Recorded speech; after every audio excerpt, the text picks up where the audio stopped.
Mais Oda, quand il a fait que Kaido soit KO, il a perdu une corne, Kaido. Et il a perdu exactement la corne au même endroit que ce robot géant. Donc, est-ce que c'était un petit foreshadowing par rapport au futur? Peut-être. Parce que pareil, à Wano, il y avait un mec qui s'appelait Gyukimaru, je crois. C'était le mec qui récupérait les épées, là, le renard. Le renard qui se transforme. Et pareil, c'était Gyuki, tu vois. Et le Gyuki, c'est en rapport avec l'Ushioni, potentiellement foreshadowing de Saturn, tu vois. Donc, est-ce que c'est une masterclass d'Oda et qu'il avait tout prémédité avant? On a parlé de Elbaf et la forêt d'Elbaf. Je suis trop content. Dieu de la forêt, forêt d'Elbaf. Ah là là, trop de confirmations dans le chapitre. Je trouve que c'est une masterclass. Je suis dégoûté, j'aurais dû le faire, j'aurais dû le lire plus. Donc voilà, en fait, ici, tu as la tenue de Luffy et le numéro 163. Ichini-san. Ouais, c'est ça. Le 3, c'est San et ça veut dire Imu-san.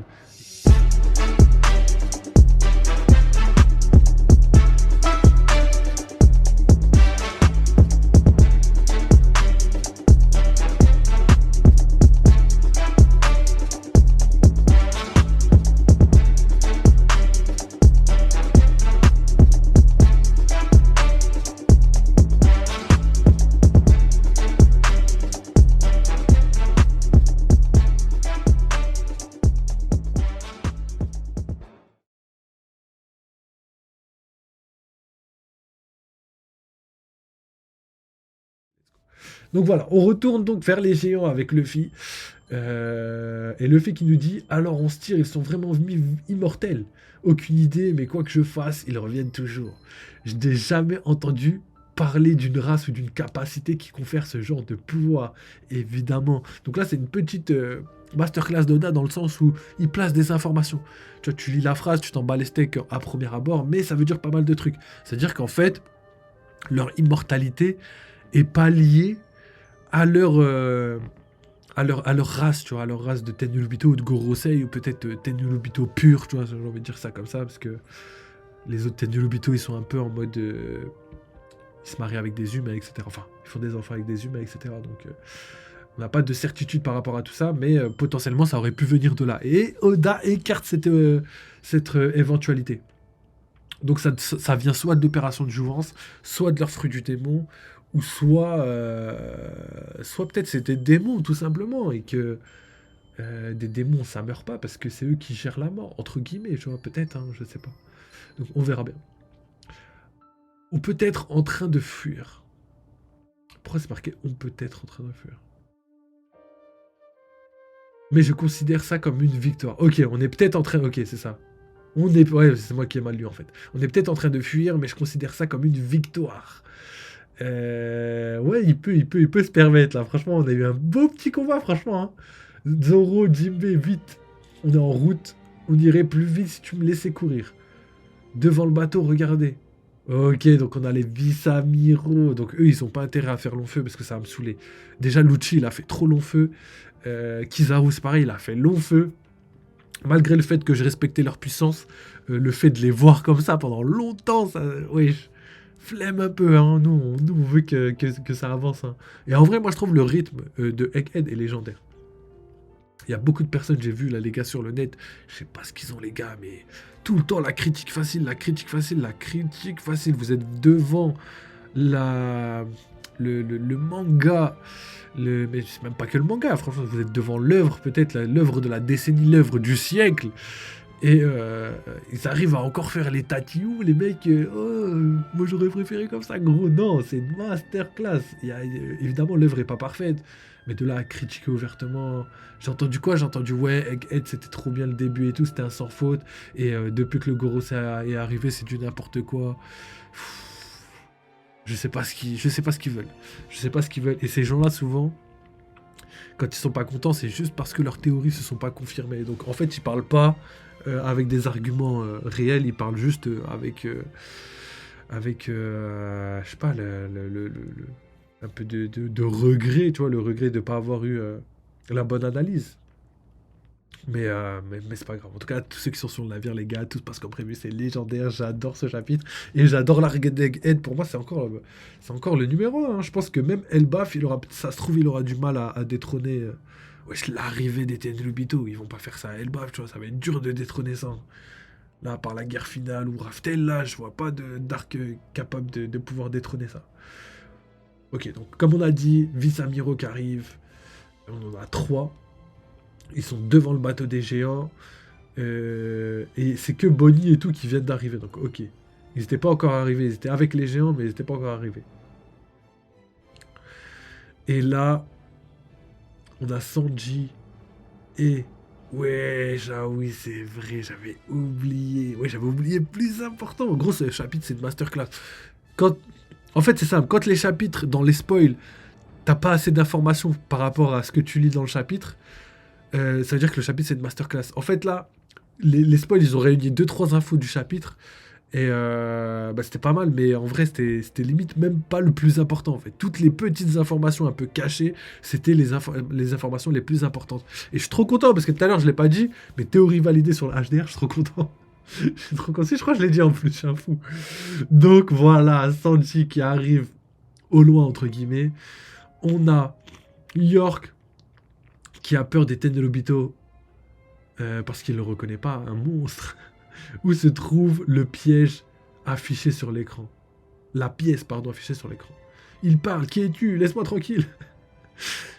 Mais ça, c'est ouf. Quand je vous avais dit que les Tenryubito, ils rataient pas leur mission, tout ce qu'ils ont fait depuis le début de l'arc, ils ont réussi. C'est-à-dire qu'ils ont réussi à tuer Vegapunk, ils ont réussi à faire tout ce qu'ils veulent. Et là, regardez, lui, il est arrivé vers Lucci, il lui a dit, oui, Lucci, donne-moi les infos. Lucci, il a donné toutes les infos. Bam, il est arrivé vers York. Il lui a dit à York, donne-moi toutes les infos. Il va réussir à avoir les infos. Et après, il va aller jusqu'à la salle. On va avoir une partie du message, ou peut-être le message en entier, c'est possible. Mais pas sûr. Parce que comme on l'a vu avec Jinbei et Zoro, qui va aller l'arrêter, les gars? Qui va aller l'arrêter? Je suis même pas sûr que les Mugiwara sont courants... que le message, il faut le protéger, etc. Pour l'instant, on n'a aucune information par rapport à ça. Ensuite, alors, Monsieur Kizaru, ça c'est propre, ça c'est petite, petite réaction de Kizaru, ça c'est Gappadele, là. Là, c'est pour ça qu'il est parti tôt dormir, il va bien dormir ce soir parce qu'il est content d'avoir vu ça. Donc, Monsieur Kizaru, vous êtes blessé, laissez-nous vous soigner, mes blessures sont profondes. Il faut s'en occuper tout de suite. Laissez-moi me reposer. What? Kizaru qui dit laissez-moi me reposer. Non, c'est ouf. Lui, ça va être difficile pour lui de revenir dans le combat. Ensuite, quelque chose de bien plus grand qu'un géant vient d'apparaître sur la côte nord-ouest. Ouah, par contre, mais regardez-moi la classe monumentale qu'il a. C'est comme un titan au milieu de l'enfer et il semble marmonner quelque chose. Pardonne-moi, Joy Boy. Ouais, mais regardez-moi la classe du géant. Frère, dans l'anime, et même dans les précédentes images, il avait zéro classe. Il n'avait pas cette classe monumentale. Regardez-moi ça. En plus, le pire, c'est que je ne sais pas si c'est fait exprès d'Oda, mais Oda, quand il a fait que Kaido soit KO, il a perdu une corne. Kaido. Et il a perdu exactement la corne au même endroit que ce robot géant. Donc, est-ce que c'était un petit foreshadowing par rapport au futur? Peut-être. Parce que pareil, à Wano, il y avait un mec qui s'appelait Gyukimaru, je crois. C'était le mec qui récupérait les épées, là, le renard. Le renard qui se transforme. Et pareil, c'était Gyuki, tu vois. Et le Gyuki, c'est en rapport avec l'Ushioni, potentiellement foreshadowing de Saturne, tu vois. Donc, est-ce que c'est une masterclass d'Oda et qu'il avait tout prémédité avant? Ou est-ce que c'est des coïncidences, les gars? Je sais pas, mais... mais il est trop fort. Mais il est trop fort, Oda, c'est un délire. C'est un délire. Donc voilà, on a la dernière page du chapitre. Je vais lire vos petits commentaires. Mais c'était une masterclass. C'était une masterclass. Donc juste avant de lire vos commentaires, je vais faire une petite réaction à ce chapitre. Donc déjà, chapitre légendaire. Légendaire dans le sens où on a eu énormément d'informations. Déjà, en fait, tout ce que les spoils avaient donné, je les avais oubliés, ces infos. Et quand j'ai lu le chapitre, j'ai trouvé qu'il était complètement différent de ce qu'on avait analysé dans les spoils. Tu vois. Donc déjà, juste ça, c'est une masterclass. Ensuite, on est commencé tranquillement par un chapitre avec un petit récapitulatif. Donc, début du chapitre, la petite scène avec Lucci, Zoro, Jinbei. Donc, petite scène hyper sympa, hyper bien faite. Donc, Lucci carrément gravement blessé, je pense. Hein. Il est vraiment en PLS. Il a perdu son éveil. Ça veut dire que là, ça va être tendu pour lui de continuer. Là, je pense qu'il va aller se reposer. Ou peut-être qu'il va mourir sur l'île. Hein. Après, je pense pas, parce que il l'a dit, ouais, il y a mon collègue qui est encore là-bas. Est-ce que vous pourrez ne pas le tuer, s'il vous plaît? Et Tenryubito, fidèles à eux-mêmes, ils ont dit quoi? Ils ont dit on s'en bat les steaks. Je fais pas attention aux insectes, frérot. J'ai autre chose à faire là, hein. Je sais pas si t'as vu, mais j'ai un message à arrêter. Ok, tout ça pour dire que Zoro, même après tout qu'on lui a dit sur Zoro, Zoro il voulait encore se battre contre lui. Il est cinglé, Zoro, quoi. Je crois que Zoro il mesure pas la gravité de la situation, hein. Heureusement, Jinbei il est là, hein. Franchement, heureusement. Ensuite, on a eu un espèce de nuage de fumée, donc petite référence, enfin, petite précision apportée par Sam Nino, hein, petite masterclass de Sam Nino qui nous a dit comme quoi le nuage de fumée était là pour séparer un petit peu le combat. Et du coup, ça a permis à Mars de pouvoir discuter. Mais c'est vrai que c'est des monstres, frère. L'apparition monstrueuse, là, comment ils sont gigantesques, un délire. Euh, Même Lucci, il avait une tête en mode, mais what? Comment c'est possible, tu vois? Donc quand on a vu ça, on a compris que Mars, il avait une mission bien précise et qu'il faisait tout sans perdre de temps, tu vois. Il savait où aller, il savait quoi faire et il va pas s'arrêter là, tu vois. Donc là, il fait tout ce qu'il a à faire et il s'en bat les steaks du reste. Donc petit début du chapitre, gros combat. Donc là, ça va être, pour moi, c'est un chapitre carrément fixé, axé sur le combat. On a eu au début Lucci, Jinbei, Zoro. Ensuite, là, on passe à la deuxième partie du chapitre avec tout ce qui est géant, Tenryubito, combat, etc. Et on a eu pas mal de révélations. Donc déjà, on a eu un petit récapitulatif, comme je le disais tout à l'heure, par rapport à tous les emplacements des Mugiwara. Donc on sait maintenant exactement où sont chaque personne. Et on sait que c'est chaud. Donc on a aussi vu que Sanji mettait quand même pas mal de temps pour traverser l'île, hein. Et c'est un peu dommage, mais bon, c'est comme ça. On espère qu'il va réussir à s'en sortir. Et du coup, le fait que Sanji, Zoro et Luffy puissent rester sur l'île et partir peut-être dans un autre bateau, je pense là, ça commence à être un peu difficile au vu de la fin du chapitre. On a vu que Luffy avait réussi à fausser compagnie aux autres Tenryubito, aux trois autres Tenryubito, donc Jupiter, Saturne et Valkyrie. Du coup, je pense que eux aussi vont se diriger vers l'extérieur de l'île. Mais il y a toujours un problème, c'est le Sunny. Le Sunny, comment ils vont faire pour faire descendre le Sunny? Je sais que Lilith est avec eux, donc un clone de Vegapunk. Est-ce qu'elle va trouver un moyen de le faire descendre? Je pense qu'elle a déjà trouvé un moyen, il faut juste le mettre en œuvre. Surtout que sur le Sunny, il doit y avoir toutes les provisions, toutes les technologies de Vegapunk. C'est ultra important de récupérer le Sunny. Donc on va avoir ça. Pareil pour le cerveau de Vegapunk, on sait même pas où il est, le cerveau de Vegapunk. Est-ce qu'il est sur l'île? Est-ce qu'il est plus du tout sur l'île et qu'il l'avait déjà emmené il y a quelques temps? Peut-être, hein. Peut-être que le Punk Record c'est juste une antenne et que c'est pas là où siège le cerveau. On verra bien dans tous les cas. Donc continuons la petite analyse, hein. De toute façon, là les plus grosses informations vous les connaissez, hein. Première grosse information, l'attaque de Akideroa de Valkyrie, je trouve ça légendaire. Je suis choqué, je ne m'attendais absolument pas à ce que Oda valide. Il n'était même pas obligé, il aurait pu garder ça encore longtemps. Mais ça veut dire qu'il a validé deux choses dans le chapitre. L'immortalité de l'entièreté du Gorosei et la maîtrise du Haki des rois du Gorosei. Parce qu'on sait que le Haki des rois, c'est le Haki des conquérants, c'est le Haki qui est réservé aux rois, aux personnes qui veulent gouverner, qui veulent s'élever au-dessus des autres hommes. Et qui d'autre que le gouvernement mondial pour s'élever au-dessus de tous? Je veux dire, ils sont tous là et à peu près au même level entre guillemets. Donc ça ne m'étonnerait même pas qu'ils soient hyper forts. Donc en tout cas, tout se passe comme prévu. J'avais quasiment tout théorisé. Je suis trop content, les gars. Vraiment beaucoup de confirmations, ça fait plaisir. Le fait qu'ils ont le HDR, le fait qu'ils soient tous immortels, ça on l'avait théorisé avant même de savoir que Saturne avait l'immortalité. Donc ça, je suis trop content pour les gars qui étaient là en septembre, août, tu vois, vraiment tout au début. Ça, on l'avait théorisé il y a très longtemps. On avait théorisé quoi d'autre? Le fait qu'ils soient très forts, le fait qu'ils aient plusieurs pouvoirs, comme le fait qu'ils aient potentiellement le pouvoir de plusieurs fruits du démon. On l'a vu dans le Sky, ils ont des pouvoirs quand même qui sont bizarres. Des explosions, il y en a un, il peut transformer ses cornes en lame, tu vois. Ça me fait vraiment penser aux infusions de fruits qui ont été faites sur Bonnie. Je pense doit y avoir un rapport. Si Oda a donné ces informations là maintenant dans cet arc, ça veut potentiellement dire que Saturne, vu qu'il est scientifique, ça doit être un scientifique hyper bien calé dans le domaine ouais, des fruits du démon. On a vu par exemple que Juge, lui, c'était un peu le mec des clones, tu vois, qui aime bien faire des clones ultra puissants, etc., qui fait des enfants ultra puissants. On a vu que César, lui, il pouvait maîtriser certaines armes chimiques, entre guillemets, tu vois, chacun avec son domaine de spécialisation dans le groupe des Mads, tu vois. Donc là, pour moi, tout prend son sens, ouais, franchement, c'est une masterclass.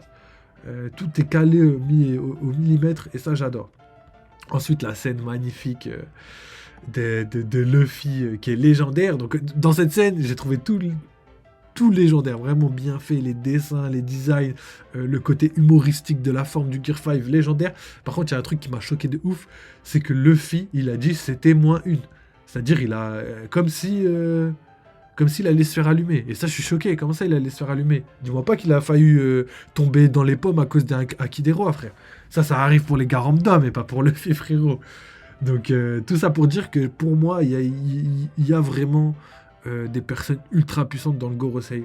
Donc, avoir leur level de puissance, mais oublie pas ce que j'avais dit à l'époque. Il y a grave moyen que ce soit confirmé. Donc, en tout cas, trop content de ce qui se passe. Donc, le pouvoir des fruits du démon qu'il pourrait avoir, on l'a vu. On a parlé de Saturne, on a parlé de Luffy. Donc, ouais, Luffy qui pourrait créer des objets. Et je crois que, tiens, vu que je suis sur la page, Samnino tout à l'heure nous a dit, on sait maintenant que Luffy peut créer des objets, c'est-à-dire juste avec l'imagination faire apparaître un objet. Et je ne pense pas, parce que là on voit bien que dans la première image où il n'a pas le casque, il a son chapeau dans le dos, et après il est comme ça, donc on voit la moitié de son dos. Et là, à ce moment-là, par contre, il n'a pas son chapeau. Donc il me semble que la casquette qu'il a mis, la casquette de baseball, ce soit le chapeau de paille transformé, entre guillemets. On n'aura pas de confirmation tant qu'on n'aura pas l'épisode, hein, ou plus d'informations. Hein. Mais pour l'instant, d'après les casques qu'on a vus, c'est exactement ça. Parce que en plus, le pire, c'est qu'à la fin, on revoit le chapeau quand il a plus son casque de baseball. Donc là, au niveau des spoils, on le saura jamais, tu vois. On le saura que dans l'animé, ou peut-être si on a d'autres images ou d'autres trucs drôles comme ça, tu vois. Mais pour moi, c'est son chapeau de paille. Donc ensuite, on a vu que Saturne pouvait encore utiliser un autre pouvoir, le pouvoir de l'explosion, gros. Là, c'est colossal. Hein. En termes de destruction, ils sont vraiment très très forts. Moi qui commençais à douter de leur attaque en termes de puissance, tu vois. Je les avais validés comme level Yonko en termes de défensif, tu vois, le fait qu'ils soient immortels, le fait qu'ils puissent encaisser 20 000 coups, ça c'est clairement la puissance d'un empereur, hein. Ça se trouve, ils sont encore plus résistants que Kaido, c'est ça que je voulais dire, et que j'ai dit d'ailleurs plusieurs fois.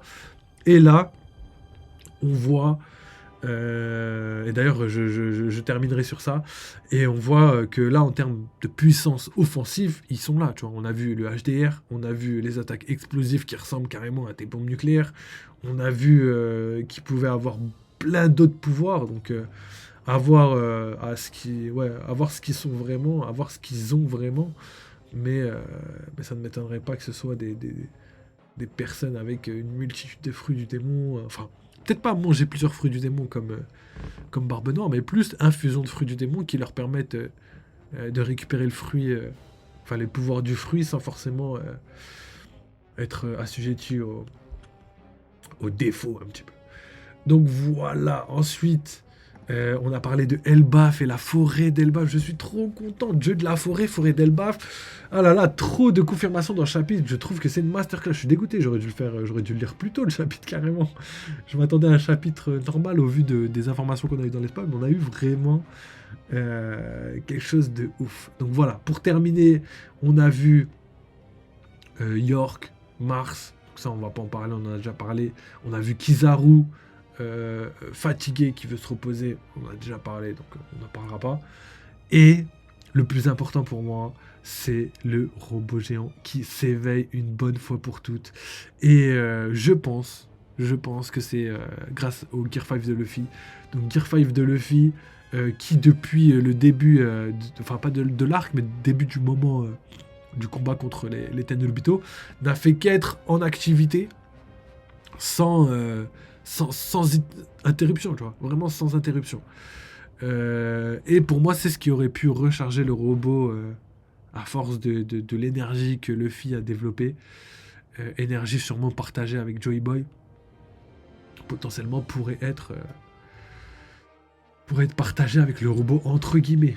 Et peut-être que le robot et Luffy sont liés d'une certaine manière, parce que si le robot il a besoin de l'énergie de Joy Boy pour marcher, Joy Boy ou Luffy, et ben en fait Luffy par exemple il pourrait se battre, et quand Luffy est fatigué le robot pourrait prendre le relais, et ainsi de suite jusqu'à l'infini, parce qu'au final les deux, Luffy lui il a juste besoin de manger et de se reposer, et le robot a juste besoin que Luffy se batte en Gear 5. Donc moi je trouve ça ouf, et j'ai hâte de voir la suite. En vrai je vous mens pas les gars, j'ai hâte de voir la suite, c'est colossal. Et peut-être que c'est même pas l'énergie de Luffy qui les a fait venir, c'est ce que je pensais aussi. C'est que ça se peut que ce soit l'apparition des Tenryubito. Parce que depuis que Saturne est là, c'est là où il a commencé à s'éveiller, tu vois. La première fois qu'il s'est éveillé, c'est là. Et en même temps, Luffy utilisait pour la première fois le Gear 5 contre Kizaru.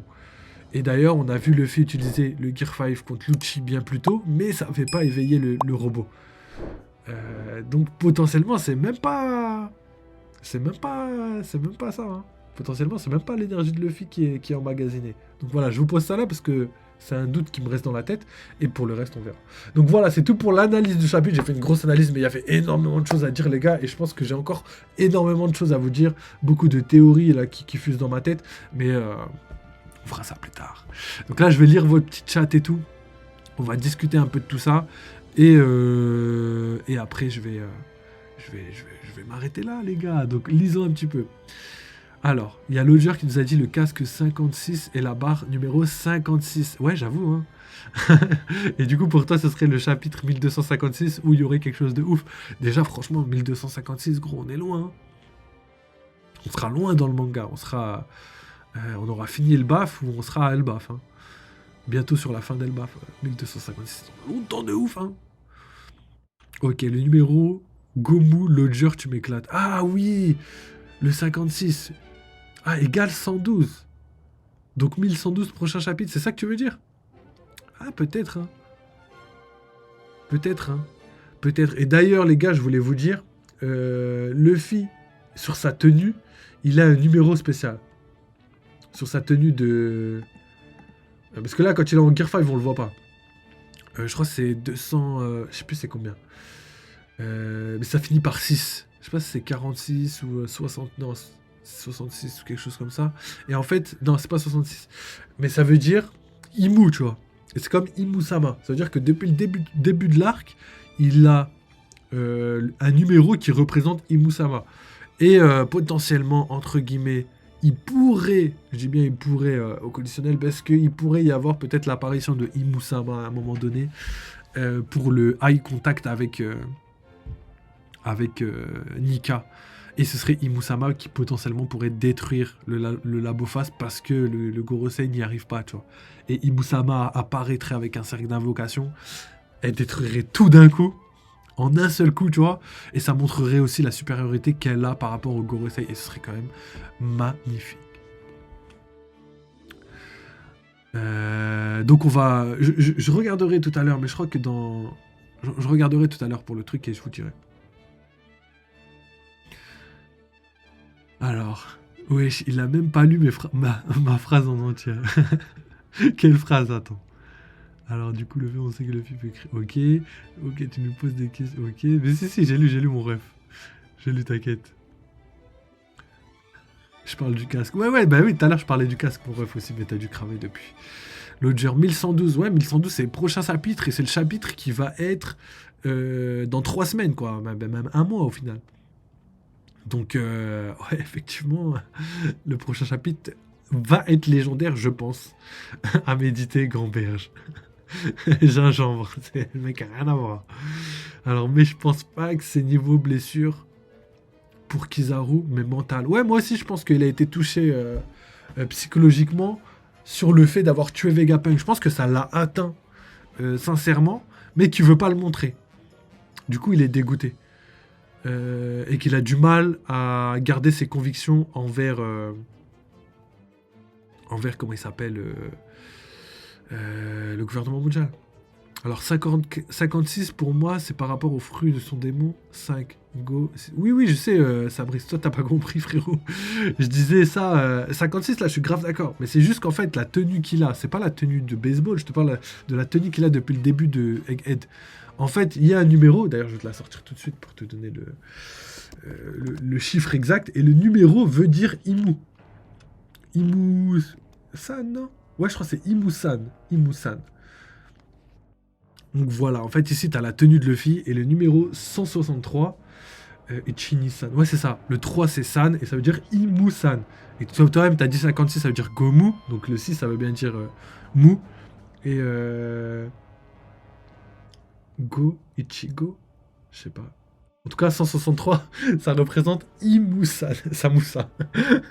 Du coup t'as tout ça pour dire que je sais pas pourquoi Oda a mis ce foreshadowing en place, mais c'est quelque chose qui pourrait servir grandement à l'arc pour accomplir la mission du Gorosei, qui eux veulent détruire le message de Vegapunk, mais ils n'y arrivent pas. Potentiellement l'apparition de Imu-sama, ou potentiellement pas du tout, hein. Peut-être que ça veut dire autre chose, peut-être qu'on va l'avoir parlé, peut-être qu'on va avoir sa révélation de son design ou quelque chose comme ça. Donc je pense, mais on est sûr de rien du tout. Donc voilà les gars pour l'analyse de ce chapitre. On a parlé d'énormément de choses, là je suis assez content. Parce que franchement là je suis choqué, je m'attendais pas. Wesh, les spoils ils ont abusé. Les spoils ils ont vraiment rien dit comparé au chapitre, quoi. Là franchement, là ce qui est lourd, c'est que depuis le début, que même depuis que Saturne est arrivé sur l'île, on a eu que des masterclass sur masterclass. On a eu tout le flashback de Kuma là, avec la God Valley, avec toutes les explications par rapport à Saturne, à Bonnie, à Kuma. On a eu après le combat de Saturne, le combat de Lucci, le combat de Kizaru. On a eu les interventions de Vegapunk, la mort malheureusement de Vegapunk. On a eu plein de trucs. Là, franchement, j'adore.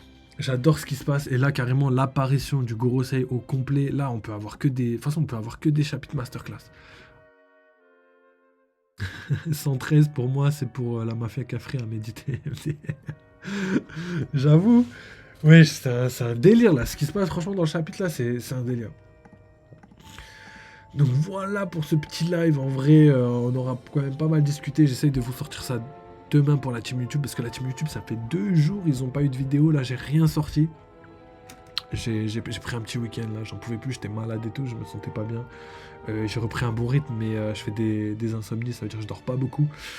Et genre j'ai dormi 4 heures et 6 heures, casse la tête et j'arrive plus à dormir après. Donc c'était juste pour me remettre d'aplomb. Et là ça va aller mieux, comme ça au moins je suis frais pour le live de demain.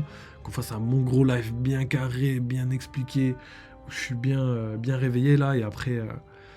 Et après, on retourne sur notre lignée. D'ailleurs, je suis affilié YouTube, les gars, donc je vais mettre en place un petit truc spécial. Donc merci la team, hein, franchement, vous assurez de ouf. Bientôt l'affiliation, la deuxième affiliation Twitch qui va arriver aussi. Et on continue comme ça, les gars, parce qu'on va essayer de mettre en place quelque chose de quali, avec des badges, avec des... En plus, j'ai déjà des emotes spéciales et tout. Donc, on va essayer de faire quelque chose de bien. Donc, voilà, les gars. Merci pour ce live. Merci d'avoir suivi. Ça fait grave plaisir. Chapitre masterclass, les gars. Personne m'a rien dit en plus. J'étais là en mode détente, tout va bien et tout. Alors qu'il y avait un chapitre monstrueux depuis hier. J'ai pas trop traîné sur les réseaux, c'est pour ça. Donc voilà, en tout cas, je vous laisse sur ça. Merci d'avoir suivi encore une fois. Oubliez pas, vive les jeux vidéo, vive One Piece. Et obligé de remercier toutes les personnes qui ont participé. Sabinho, Lodger, il y a aussi EML, Nenous, Tonton Bar, le frérot, Gapadley aussi qui est passé tout à l'heure. Et tous les autres qui sont passés en vif. Merci les gars, ça fait plaisir. Et on se retrouve très très bientôt. Donc les gars, à très bientôt.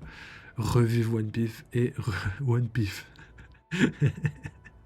Revive One Piece et revive les jeux vidéo. Allez, ciao les mecs, je vous laisse là.